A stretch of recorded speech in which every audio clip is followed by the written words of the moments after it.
Hi guys, naghahanap kami ng insekto kasi project ng aking panganay na anak. Ito palang nakuha namin yung, hindi ko alam kung ano sa Tagalog to, sa Bisaya to is antik-antik. Yung langgam. Ano ka, nanghuli kami tipaklong, di namin nahuli-huli. 3 sana. Ayan, dito kami sa may papuntang Camellia.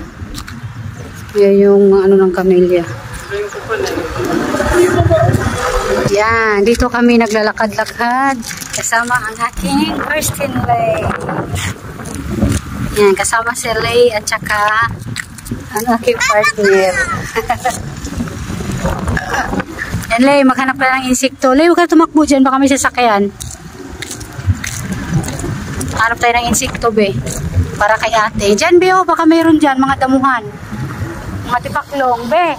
Dito ba sa mga damuhan, baka may mga tipaklong. Yan guys, mamaya ipakita ko sa inyo ulit. Maghanap na kami ng tipaklong dito.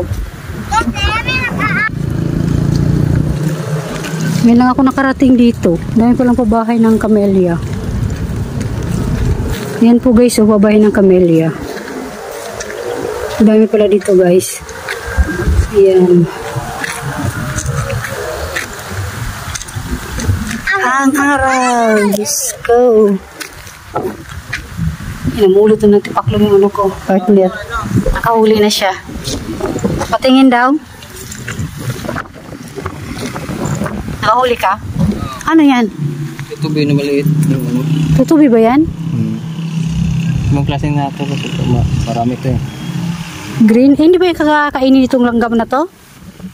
Yung isang lalagyan. Wala, isa lang to eh. Eh, kakainin talaga yan. Kakainin yan, kawawa naman. Ano na lang yung buti? Kainin yan. Kala ko 2.